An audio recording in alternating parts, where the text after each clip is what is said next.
Hello दोस्तों, good morning. स्वागत है एक बार फिर से आप सभी का एमजेटी एजुकेशन में। दोस्तों आज है 16 जनवरी। आज की वीडियो में हम लोग बात करेंगे 16 जनवरी 2022 के करंट अफेयर के सभी इंपॉर्टेंट क्वेश्चंस के बारे में।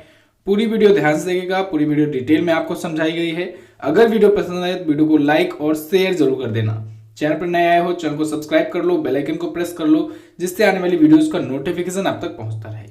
और हाँ दोस्तों, जनवरी मंथ का मंथली करंट अफेयर का फर्स्ट पार्ट आ चुका है, तो आप लोग अगर अभी तक नहीं देखे हो तो डिस्क्रिप्शन में उसका लिंक दिया गया है, जाओ जल्दी से देखो। बहुत ही महत्वपूर्ण वीडियो है, 15 दिनों का करंट अफेयर आपका रिवाइज हो जाएगा। इसके अलावा दोस्तों इन सब चीजों का पीडीएफ और क्विज आपको हमारे एप्लीकेशन पर मिल जाएगी, तो आप वहां से जाकर के बिल्कुल फ्री में सॉल्व कर सकते हैं। अच्छा, क्विज सॉल्व करने से याद आया दोस्तों, आज है संडे और संडे को होता है दोस्तों मॉक टेस्ट, और लेखपाल का मॉक टेस्ट चल रहा है अभी। तो लेखपाल का बिल्कुल फ्री मॉक टेस्ट आप सॉल्व कर सकते हो। आज दोपहर में 12 बजे आप लोग आ जाइएगा एमजीटी ऐप पर, बिल्कुल फ्री में लेखपाल का मॉक टेस्ट सॉल्व कर सकते हो। ज्यादा से ज्यादा संख्या में आइए, अपने यार दोस्त को भी बुला करके लाइए, क्योंकि जितने ज्यादा लोग रहेंगे उतना अच्छा आपका कंपटीशन हो पाएगा, आप उतने अच्छे तरीके से अपने आप को परख पाएंगे।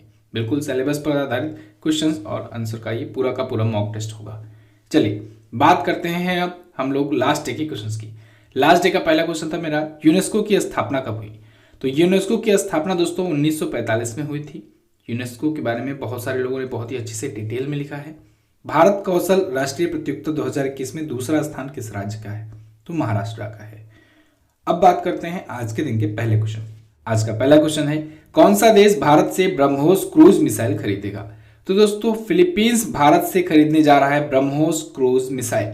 BrahMos supersonic cruise missile Bharat अब एक्सपोर्ट करना शुरू कर दिया है। ये बहुत ही अच्छी गुड न्यूज है भारत के लिए। भारत अब ब्रह्मोस सुपरसोनिक क्रूज मिसाइल का एक्सपोर्टेशन में शुरू कर दिया है, और पहला देश है फिलीपींस जो इंटरेस्ट दिखाया है ब्रह्मोस मिसाइल में। ब्रह्मोस मिसाइल भारत की सबसे समझ लीजिए कि इस समय तो बहुत ही ताकतवर मिसाइल है। सुपरसोनिक तो है ही, साथ ही साथ ये भारत ने हर एक टाइप में परीक्षण कर लिया है इसका, यानी नेवल के रूप में, एयरफोर्स के रूप में, या फिर इंडियन आर्मी के रूप में। तीनों प्रकार की सेनाओं के लिए इसका परीक्षण कर लिया है, डीआरडीओ ने परीक्षण किया है। ब्रह्मोस के बारे में मैं पहले भी आपको बता चुका हूं कि ब्रह्मोस जो है ये एक्चुअली में रूस और भारत का संयुक्त मिशन है। तो ब्रह्मोस जो है ये नदियों के नाम पर नाम रखा गया है। भारत की ब्रह्मपुत्र नदी और रूस की मॉस्कोवा नदी, इन दोनों नदियों के नाम पर इसका नाम पड़ा है ब्रह्मोस। ओके, वैसे तो मैंने आपको डीआरडीओ पर वीडियो दी हुई थी, डीआरडीओ की मिसाइलों पर। आप सर्च करेंगे DRDO missiles MJT education, video मिलेगी। उस वीडियो में मैंने जितनी भी मिसाइलें होती हैं भारत की, सभी के बारे में डिटेल्स बताई हुई हैं, किसका क्या काम होता है, कैसे कितनी की इसकी मारक क्षमता होती है, कैसे कौन फाइट करती हैं। ओके, तो आप देख सकते हैं सर्च करके। ये डील दोस्तों 374.9 मिलियन डॉलर की है, और यानी कि अगर बात करें तो 37.49 करोड़ डॉलर कह सकते हैं हम लोग। ठीक है, तो फिलीपींस और भारत के बीच में हुई है। चलिए फिलीपींस आया है। फिलीपींस मैं आपको दिखाता हूँ वर्ल्ड मैप में है कहाँ पर। तो यहाँ पर देखिए अपना प्यारा भारत है, यहाँ से आप आएंगे तो इस साइड में ये जो कंट्री है ये है फिलीपींस, यहाँ पर देख लीजिए। ठीक है, तो ये है फिलीपींस, और इसकी कैपिटल भी अभी मैंने आपको उस दिन दिखाई थी, मनीला। मनीला यहाँ पर है मिड में। ठीक है, मनीला यहाँ की कैपिटल है। एडीबी का हेडक्वार्टर भी मनीला फिलीपींस में ही है। इसके अलावा दोस्तों फिलीपींस ने अभी घोषणा की थी कि बाल विवाह पर इसने बाल विवाह कानून को मतलब बाल विवाह को अवैध घोषित करने के लिए एक कानून पारित किया था, पेश किया था, और पूरी तरीके से लागू भी कर दिया है। और वहीं से मैंने आपका रिविजन करवाया था कि अभी ओडिशा में भी एक जिला है गंजम जिला ओडिशा का जो है उसने बाल विवाह मुक्त घोषित कर दिया है अपने आप को। तो ये भी आप याद रखेंगे यहीं से लिंक करके। चलिए फिलहाल मनीला। अच्छा, एक चीज और याद आ रहा है मुझे, अंतरराष्ट्रीय चावल अनुसंधान केंद्र कहाँ पर है? मनीला फिलीपींस में ही है। इसके अलावा गोल्डन राइस को मंजूरी देने वाला पहला देश कौन बना था? यहीं पर है। ठीक है, फिलीपींस ही बना था। तो ये 2 पॉइंट भी आप याद रखेंगे तो ज्यादा बेटर होगा। चलिए अगला देखते हैं, भारत का सबसे पसंदीदा यूपीआई लाभार्थी बैंक कौन बना? तो दोस्तों भारत का सबसे पसंदीदा यूपीआई बेनिफिशियरी बैंक बना है Paytm payments bank. Paytm payment bank जो है ये सबसे ज्यादा अट्रैक्टिव बैंक बना है कस्टमर को अट्रैक्ट करने के मामले में। इसने 2021 में अगर बात करें, 2021 में लास्ट महीना जो हुआ, पिछला एक महीना अगर देखें तो 926 मिलियन से ज्यादा यूपीआई लेन देन किया है। ये 926 मिलियन केवल एक महीने में। ओके, तो यूपीआई पेमेंट का लेन देन इसके थ्रू हुआ, यानी पेटीएम पेमेंट बैंक के थ्रू। इसमें 100-200 रुपये हमारे भी शामिल थे, मेरा भी इसी से चलता है, ठीक है ना। और फिलहाल काफ़ी अच्छा सिस्टम होता है, कोई झंझट नहीं होती है, काफ़ी अच्छा सिंपल प्रोसेस है पेटीएम का। प्रमोट नहीं कर रहा हूँ। रिपोर्ट जारी करता जो है national payment corporation of India है, एनपीसीआई के द्वारा ये रिपोर्ट जारी की गई है। इस रिपोर्ट में ये बताया गया है। फिलहाल हम लोग पेटीएम पेमेंट बैंक के बारे में बात करेंगे। विजय शेखर शर्मा जो हैं ये पेटीएम बैंक के संस्थापक हैं, इसके भी अध्यक्ष हैं। एमडी और सीईओ हैं सतीश कुमार गुप्ता। पेटीएम की स्थापना 2010 में हुई थी, नोएडा में इसका हेडक्वार्टर है, ये आपको याद रखना है, नोएडा उत्तर प्रदेश में। ओके, अच्छा, पेटीएम जब भी आप बात आती है फास्टैग की, तो फास्टैग सबसे ज़्यादा जारी करता कौन है? पेटीएम ही है। और इसके अलावा दिल्ली मेट्रो में आपको याद होगा, मैंने बताया था कि दिल्ली मेट्रो में अब क्यूआर कोड सुविधा शुरू कर दी गई है पार्किंग के लिए, तो वहां पर भी जो पार्किंग वाला क्यूआर कोड सिस्टम है ना, इसी ने शुरू किया है, पेटीएम नहीं। इसके अलावा एक पॉइंट और याद रखेंगे, एनपीसीआई जो है ना, national payments corporation of India, इसी ने एक नई करेंसी इंट्रोड्यूस किया था, ई रूपी। तो ई रूपी भी आप याद रखेंगे, आने वाला फ्यूचर यही है, ठीक है ना, फ्यूचर में यही आप यूज करेंगे। क्यूआर कोड बेसिस पर ये होगा, इसके बारे में आपको वीडियो भी बना करके दे चुका हूं, आप देख सकते हैं डिटेल में। चलिए बात करते हैं अगले क्वेश्चन की। भारत ने किस देश को विदेशी मुद्रा संकट से उबरने के लिए ऋण दिया? तो भारत दोस्तों श्रीलंका को ऋण दे रहा है, लोन दे रहा है विदेशी मुद्रा संकट से उबरने के लिए। श्रीलंका जो है पूरी तरीके से कोलैप्स कर रहा है, और बड़े बड़े जानकार का मानना यह है कि इस साल के अंत तक, 2022 के अंत तक दोस्तों, श्रीलंका की करेंसी बिल्कुल खत्म हो जाएगी, श्रीलंका पूरी तरीके से दिवालिया भी हो सकता है। तो फिलहाल इसके फॉरेक्स रिजर्व को दोस्तों बढ़ाने में मदद कर रहा है इंडिया। भारत ने वहां पर खाद्य आयात के लिए 900 मिलियन अमेरिकी डॉलर के ऋण को देने की घोषणा की है, और वो भी फाइनेंशियल हेल्प के रूप में, वित्तीय सहायता के रूप में देने की घोषणा की है। तो भारत जो है आरबीआई के माध्यम से अपना समर्थन बढ़ा रहा है। भारत इससे पहले भी बहुत बार मदद कर चुका है श्रीलंका की, लेकिन श्रीलंका को देर से थोड़ा समझ में आया है। चाइना धीरे धीरे ये इस पर कब्जा करते करते करते करते इसको इतना ज़्यादा लोन में डुबा दिया है कि अब श्रीलंका की हालत हो गई खराब। तो अब भारत ही इसको सपोर्ट कर रहा है। भारत को सपोर्ट करने में भारत का भी फायदा है और श्रीलंका का भी फायदा तो हो ही रहा है, ऑब्वियस सी बात है। तो भारत का फायदा ये है कि इसका भारत अगर नहीं हेल्प करेगा, अगर गलती से फिर से चाइना हेल्प करने लगा ना, हेल्प के रूप में चाइना क्या करता है? एक बिजनेस करता है, कब्जा करता है, ठीक है, आधिपत्य कायम करता है। यही हाल अभी पाकिस्तान की, अभी पाकिस्तान को समझ में नहीं आ रहा है। बाद में एक टाइम ऐसा आएगा जब चाइना जाकर के उस पर कब्जा कर लेगा और कहेगा या तो लोन चुकाओ या तो हट जाओ यहाँ से, सरकार गिरा दो, ठीक है, कुछ भी कर सकता है। ऐसे ही श्रीलंका में भी इस टाइम चल रहा है। वहां पर धीरे धीरे इतना ज़्यादा इन्वेस्टमेंट हो गया चाइना का कि अब श्रीलंका जो है बहुत बड़े कर्ज में डूब चुका है। वहां का जो विदेशी मुद्रा भंडारण है वो लगभग खत्म होने को है। तो फिलहाल श्रीलंका में भारतीय उच्चायुक्त जो हैं वो हैं गोपाल बागले, इनका नाम आपको याद रखना है, हाई कमिश्नर हैं, ठीक है। चलिए आगे देखते हैं, श्रीलंका के बारे में जान लीजिए थोड़ा सा। श्रीलंका यहाँ पर है मैप में। महिंदा राजपक्षे यहाँ के प्राइम मिनिस्टर हैं, इन्हीं की छोटे भाई गोटाबाया राजपक्षे प्रेसिडेंट हैं। श्री जयवर्धनेपुरा कुट्टी यहाँ की कैपिटल है और श्रीलंकाई रुपया यहाँ की है करेंसी। अगला देखते हैं, हाल ही में किसने निकारागुआ के राष्ट्रपति के रूप में शपथ ली? तो निकारागुआ के दोस्तों 5वीं बार राष्ट्रपति बन गए हैं डेनियल ओर्टेगा। कौन? Daniel Ortega. यहाँ पर आपको इमेज में दिख रहे हैं, ये 5वीं बार प्रेसिडेंट बने हैं और 4 बार तो ये लगातार बने हैं, चौथी बार तो ये लगातार बने हैं, ठीक है ना। तो 5 बार टोटल ये राष्ट्रपति अब रहेंगे। 5वां कार्यकाल इनका शुरू हो रहा है अब से, 2027 तक ये रहेंगे। जॉस डेनियल ओर्टेगा सावेद्रा, ये इनका पूरा नाम है। तो निकारागुआ के बनेंगे। निकारागुआ आया है, चलिए वर्ल्ड मैप में आपको दिखाता हूं है कहां पर। वर्ल्ड मैप पे देखेंगे आप, ये है अपना प्यारा भारत। यहां से आप आएंगे अमेरिकन कॉन्टिनेंट में, नॉर्थ अमेरिकन कॉन्टिनेंट में। चाहे आप इधर से चलिए चाहे इधर से चलिए, नजदीक पड़ेगा, चलिए इधर से चलते हैं, ठीक है। यहां पर आप आएंगे, ये रहा, ये जो कॉन्टिनेंट है ये देखिए, ये उत्तरी अमेरिका है। यहाँ पर आपको अमेरिका दिख जाएगा, यूनाइटेड स्टेट्स ऑफ अमेरिका, इधर मैक्सिको, और यहाँ पर नीचे साउथ अमेरिकन कॉन्टिनेंट है। क्लियर है? तो यहाँ पर दोनों के बीच में ग्वाटेमाला के पास आपको एक देश दिखेगा, ये है निकारागुआ। तो यहाँ की कैपिटल क्या है? कैपिटल है मानागुआ। क्या है? मानागुआ। यहाँ पर देखिए कोस्टा रिका है, पनामा झील यहाँ से याद रखना, यहीं पर पूछा जाता है, पनामा झील बहुत ज्यादा पूछा जाता है, ठीक है।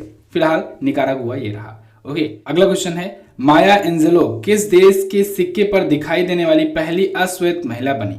तो ये दोस्तों अमेरिका के सिक्के पर दिखाई देने वाली पहली अश्वेत महिला बन गई हैं माया एंजेलो। माया एंजेलो ये आपको इमेज में दिख रहे हैं, कुछ इस प्रकार से होगा सिक्का। देखिए इनके पीछे बाज बना हुआ है, ठीक है। यूनाइटेड स्टेट्स ऑफ अमेरिका के ने इनके नाम पर एक सिक्का जारी किया है। इनके जस्ट पीछे वाले फलक में, यानी इस सिक्के के पीछे वाले फलक में दोस्तों वाशिंगटन की, जॉर्ज वाशिंगटन की भी तस्वीर है, जो कि फर्स्ट प्रेसिडेंट ऑफ अमेरिका थे, ठीक है। तो माया एंजेलो फिलहाल इनको सम्मानित किया गया है। ये बहुत ही फेमस एक कह सकते हैं कवियत्री थी और समाज सुधारक भी थी। 2014 में 86 वर्ष की उम्र में इनका निधन हो चुका है। इनकी एक आत्मकथा आई हुई थी, I know the caged bird sings, ये इसकी वजह से काफ़ी ज़्यादा फेमस हुई है। इन्होंने इसमें अपनी स्टोरी बताई हुई थी। फिलहाल माया एंजेलो जो हैं ये अमेरिका के सिक्के पर दिखाई देने वाली पहली अश्वेत महिला बन गई हैं। अगला, केंद्र सरकार ने गणतंत्र दिवस समारोह कब से शुरू करने का फैसला लिया है? ये बड़ा इंपॉर्टेंट क्वेश्चन है दोस्तों। केंद्र सरकार ने घोषणा की है कि अब से गणतंत्र दिवस समारोह जो है ना, जो 24 जनवरी से शुरू हुआ करता है, अब से वो 23 जनवरी से शुरू हुआ करेगा। क्यों? कारण ये है कि 23 जनवरी को होती है नेताजी सुभाष चंद्र बोस जी की जयंती, और इस जयंती के अवसर पर से शुरू किया जाएगा गणतंत्र दिवस समारोह। आपको पता होगा दोस्तों, गणतंत्र दिवस समारोह जो है ये शुरू होता है 24 जनवरी से और चलता है 30 जनवरी के आसपास में, 30 या 31 जनवरी तक चलता है ये, ठीक है ना। पुरस्कार सम्मान दिए जाते हैं, झांकियों को पुरस्कार मिलता है, ठीक है। तो विभिन्न प्रकार के इसमें आयोजन कराए जाते हैं गणतंत्र दिवस समारोह। और गणतंत्र दिवस आप सबको पता है 26 जनवरी को मनाया ही जाता है। तो इसके लिए समारोह 24 जनवरी से अभी तक शुरू हुआ करता था, अब से ये 23 जनवरी से शुरू हुआ करेगा। अच्छा, 23 जनवरी को दोस्तों इनकी जयंती तो होती है। इनकी जयंती के अवसर पर भारत कौन सा दिवस मनाता है? तो मनाता है पराक्रम दिवस। पूरे भारतवर्ष में पराक्रम दिवस मनाया जाता है नेताजी सुभाष चंद्र बोस जी की जयंती के अवसर पर। केंद्र सरकार ने इसकी भी घोषणा की थी। ओके, तो सुभाष चंद्र बोस जी नेताजी के नाम से जाने जाते हैं, आप सबको पता है। इन पर भी वीडियो आएगी, ठीक है। 23 जनवरी आने दीजिए, इनके बर्थडे के दिन ही वीडियो लॉन्च करते हैं। इनके बारे में पूरा डिटेल में बताया जाएगा उस वीडियो में। चलिए अगला देखते हैं। हाल ही में पोंगल महोत्सव कब मनाया गया? तो पोंगल महोत्सव दोस्तों अभी हाल ही में 14 जनवरी को मनाया गया। हालांकि कुछ जगहों पर 15 जनवरी कह सकते हैं आप लोग, 14-15 दोनों मिक्सअप करेंगे। पोंगल महोत्सव बताने का अर्थ ये है कि मकर संक्रांति दोस्तों एक ऐसा त्यौहार है ना जो पूरे भारत में अलग अलग नामों से मनाया जाता है। मकर संक्रांति, लोहड़ी कहते हैं पंजाब साइड में, पोंगल कहते हैं दोस्तों दक्षिण भारत में, बिहू कहते हैं असम साइड में या पूर्वोत्तर साइड में, ठीक है। विशु हुआ, बिहू हुआ। इसके अलावा उत्तर प्रदेश वगैरह में खिचड़ी भी कहा जाता है, ठीक है ना। तो ये सभी अलग अलग नाम है, लेकिन पूरा जो है टोटल वो मकर संक्रांति ही है। ये दिन सूर्य को समर्पित होता है और प्रत्येक वर्ष मनाया जाता है। खूबी ये है कि ये एक ऐसा त्योहार है, एक ऐसा उत्सव है, समझ लीजिए कह सकते हैं हम लोग, जो एक ही फिक्स डेट पर पड़ता है प्रत्येक वर्ष। 14 या 15 जनवरी को ही फिक्स रहता है कि इससे आगे पीछे नहीं होगा, ठीक है ना। मिड में भी शुरू हो सकता है, डे के मिड में, जैसा नक्षत्र हो, जैसा जो चीजें हो। इसमें होता क्या है कि मकर संक्रांति पौष के हिंदू माह में धनु जो होता है, धनु से मकर तक सूर्य के वार्षिक जो पराक्रम होता है उसका प्रतीक होता है, ठीक है। धनु से मकर की तरफ जब बढ़ता है सूर्य तो उसी का प्रतीक होता है। ये बहुत ही पुराना ये उत्सव है। चलिए अगला देखते हैं। अच्छा, यूपी लेखपाल का बैच आया हुआ है दोस्तों। काफ़ी लोग इसमें इंटरेस्ट दिखा रहे हैं, काफ़ी लोग इसको ले चुके हैं। अगर आपने नहीं लिया है तो अभी मौका है। अभी 33% का डिस्काउंट ऑफर चल रहा है। अगर आप कूपन कोड यूज करते हो सुमित 33 SUMIT 33 तो आपको मिल जाएगा 33% का डिस्काउंट। ये प्राइस मत पे कर देना, आपको 33% डिस्काउंट मिल जाएगा अगर आप ये कूपन कोड यूज करोगे तो। लेखपाल के बैच में दोस्तों बहुत सारे फीचर्स हैं, आप जाकर के पता कीजिए एप्लीकेशन पर। अगला, जैकब क्रिक्स के नए ब्रांड एम्बेसडर कौन बने? तो जैकब क्रिक की नई ब्रांड एम्बेसडर बन गए हैं मिताली राज। मिताली राज आप जानते ही हैं इनको, ये भारत की ODI टीम की और टेस्ट टीम की महिला कैप्टन है, ठीक है। महिला ODI और टेस्ट की ये कैप्टन है। याद रखिएगा T20 की नहीं है। T20 की कौन है? हरमनप्रीत कौर है। ये ODI और टेस्ट टीम की महिला कप्तान है भारतीय महिला क्रिकेट टीम की, मिताली राज। और इन्हीं के नाम है अंतर्राष्ट्रीय महिला क्रिकेट जगत में सबसे ज्यादा रन बनाने का रिकॉर्ड। इन्होंने 10,000 से ज्यादा रन बनाने का भी रिकॉर्ड बनाया है। इन्होंने 20 साल से ज्यादा अपना क्रिकेट करियर रखने का भी रिकॉर्ड बनाया हुआ है। तो मिताली राज को अभी हाल ही में ऑस्ट्रेलियाई वाइन ब्रांड है एक जैकब क्रिक्स, उसका ब्रांड एम्बेसडर बनाया गया है। अगला देखते हैं, हाल ही में किस खिलाड़ी ने भारतीय टेस्ट क्रिकेट टीम की कप्तानी से इस्तीफा दिया? तो दोस्तों विराट कोहली ने टेस्ट क्रिकेट टीम से भी कप्तानी छोड़ दी है। विराट कोहली इससे पहले T20, फिर ODI और अब जाकर के टेस्ट टीम से भी कप्तानी छोड़ दी है। इन्होंने ट्विटर पर ट्वीट करके ये जानकारी दी और 7 सालों से ये टेस्ट के कैप्टन थे, ठीक है, क्रिकेट टीम के कैप्टन थे। टेस्ट में इंडिया के मोस्ट सक्सेसफुल कैप्टन थे, सबसे ज़्यादा सक्सेसफुल कैप्टन रहे हैं ये। इन्होंने 68 मैचों में भारत के लिए कप्तानी की हुई है, जिसमें से 40 में इनको जीत मिली हुई है। महेंद्र सिंह धोनी का नाम इनके बाद आता है, वो 27 मैचों में जीत हासिल किए हैं, जीत दिलाए हैं भारतीय टीम को। इसके बाद सौरभ गांगुली का नाम आता है, ठीक है ना, सक्सेसफुल कैप्टन्स में। फिलहाल साउथ अफ्रीका में टेस्ट सीरीज में 1-2 से हार के बाद, यानी 3 मैचों की सीरीज में 1 भारत जीता था, 2 अफ्रीका जीता, तो 1-2 से हार के बाद इन्होंने टेस्ट की कप्तानी छोड़ने का फैसला लिया है। T20 वनडे की ऑलरेडी ये छोड़ चुके हैं। अगला, हाल ही में ढाका इंटरनेशनल फिल्म फेस्टिवल का कौन सा संस्करण आयोजित हुआ? तो अभी 20वां संस्करण आयोजित हुआ दोस्तों ढाका इंटरनेशनल फिल्म फेस्टिवल का। ये ढाका से ही आपको पता लग रहा है कहाँ पर आयोजित हुआ होगा, ये ढाका बांग्लादेश में आयोजित हुआ है। ये तो देखिए, ये 16 जनवरी, ये 2021 वाला है, यानी पिछला संस्करण है, 19वां है। इस बार 2022 वाला हुआ और कहाँ पर हुआ, ये ढाका में हुआ और 15 जनवरी से ये शुरू हुआ है, ठीक है ना। 15 जनवरी से 23 जनवरी तक चलेगा 2022 का, ठीक है। तो ये इस बार का 20वां संस्करण होगा, याद रखना है। 70 से ज़्यादा देशों की 225 फिल्में दिखाई जाएंगी, 10 कैटेगरीज में दिखाई जाएंगी। ये ढाका इंटरनेशनल फिल्म फेस्टिवल का आयोजन रेनबो फिल्म सोसाइटी के द्वारा किया जाता है और ये 1992 से आयोजित किया जाता है। अच्छा, 1992 से मैं आपको कुछ चीज़ें रिवाइज कराता हूँ। 1992 में देखिए व्यास सम्मान दिया जाना शुरू हुआ के बिरला फाउंडेशन के द्वारा। 1992 से ही सरस्वती सम्मान दिया जाना शुरू हुआ के बिरला फाउंडेशन के द्वारा। 1992 में ही दोस्तों शुरुआत हुई थी मेजर ध्यानचंद खेल रत्न पुरस्कार की, जिसका पुराना नाम था राजीव गांधी खेल रत्न पुरस्कार। अब वो मेजर ध्यानचंद खेल रत्न पुरस्कार के नाम से जाना जाता है। अच्छा, 1992 में ही सेबी जो है ना, securities and exchange board of India, इसको पावर मिली थी। स्थापित तो 1988 में हो गया था, लेकिन पावर में आया था सेबी इसी टाइम पर 1992 में ही। चलिए, फिलहाल बांग्लादेश यहाँ पर है, देख लीजिए। भारत में अब्दुल हमीद राष्ट्रपति हैं। बांग्लादेश जो है ना, भारत से सबसे ज़्यादा बॉर्डर शेयर करता है। अगर पूछा जाए कि भारत से कौन सा देश सबसे ज़्यादा बॉर्डर शेयर करता है, तो आप बांग्लादेश ही बताएंगे। ढाका यहाँ की राजधानी है, बांग्लादेशी टका यहाँ की करेंसी है। शेख हसीना यहाँ की प्राइम मिनिस्टर हैं और इनके पिताजी थे शेख मुजीबुर रहमान। शेख मुजीबुर रहमान जी को 2020 के लिए दोस्तों दिया गया गांधी शांति पुरस्कार, ये आप याद रखेंगे, इंपॉर्टेंट है, ठीक है, 2020 के लिए।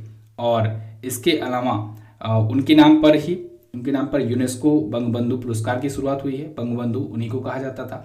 अभी 50वीं वर्षगांठ मनाई गई दोस्तों बांग्लादेश के आज़ाद होने की, और एक प्रकार से कहें कि हम लोग की पाकिस्तान पर विजय की, 1971 में जो विजय हासिल हुई थी पाकिस्तान पर, उसकी 50वीं वर्षगांठ मनाई गई।